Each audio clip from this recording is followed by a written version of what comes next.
Alright!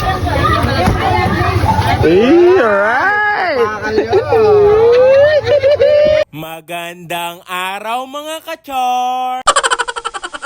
Ngayong araw, nakipag-birthday pala tayo sa aking kumpare at sa aking inaanak. Pare King. Pare, happy birthday pare. Thank you, ma.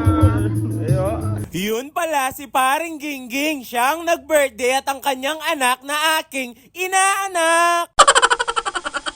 Nandito din pala si paring Alfonso, si kumaring Maria Clara, si paring Jean at si paring Mojito. Pare, nani-miss mo? Pare, nani-miss mo? Amo! I love you ba? Sobrang ingay, wala ka maintindihan. Uulitin ko na lang ang sinabi ng aking kumpare. Sabi niya dito natatakbo siya bilang kapitan sa susunod na eleksyon. Kung meron daw na atake sa puso at kalahati pa lang ng katawan ang patay, may sakla na. Pag nanalo daw siyang kapitan, 2,000 na lang daw ang bayad sa magpapakremate. Kaso lang half cook lang daw. Libre din daw ang kabaong, kaso lang habang buhay ka pa dapat nasukat mo na.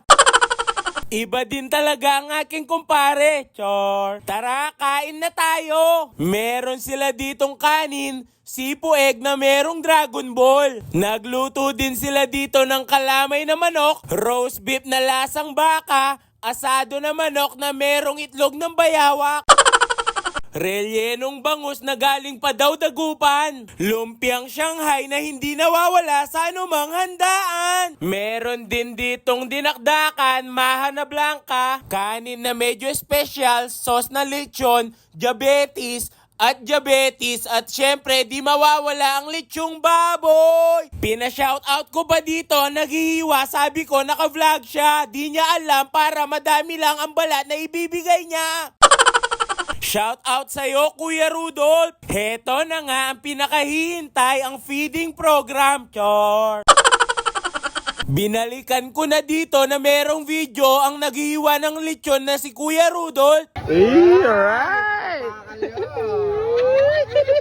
Tara, kain muna tayo. Tignan nyo naman kung hindi ba talaga masiba si Bokyo at lalo na itong balat ng lechon.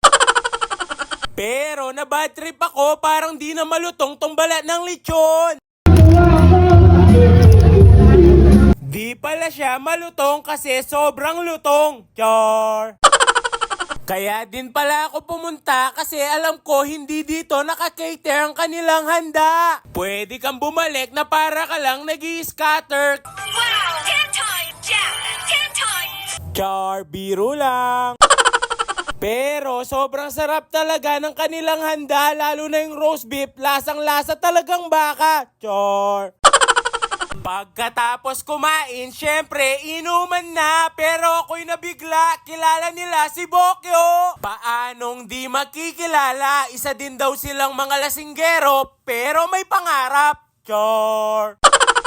Sila ay mga kaibigan at barkada ng aking mga tito. Maraming salamat sa inyo, Tito Ombeng at Tito Yeng, kasi nakilala nila si Bokyo. Char. Shot ko muna, saktong redder sa init ng panahon. Ulala! Shout out pala sa Tataletegang ng Clark, Pampanga at sa Lalamanga Boys ng Pulong Kakutod. Napaka-solid nyo! Dito, yung tropang Tataletegang, yung mga nakaitim, pinagkukwentuhan kung ilan na ang nababae nila. Yung isa, sabi niya, 3 pa lang ang napagsabay-sabay sa isang araw lang. Chor! Yung mga tropang Pulong Kakutod naman, sabi nila sila ang batas sa kanilang pamamahay. Mapalakas lang daw ng boses ng konti ang kanilang asawa, agad hiwalay. Char. Biro lang po ang aking mga pinagsabi-sabi, baka hiwalayan sila ng kanilang mga asawa. Maraming salamat mga tropa, ang sarap nyong kainuman. O, hanggang dito na lang, tuloy na namin ang aming inuman. Please like, follow, and share ng ating page at mga video para updated kayo kung natutupad ba ang pangarap ni Bokyo. Muli, ako si Bokyo, ang lasinggerong may pangarap. Bye-bye!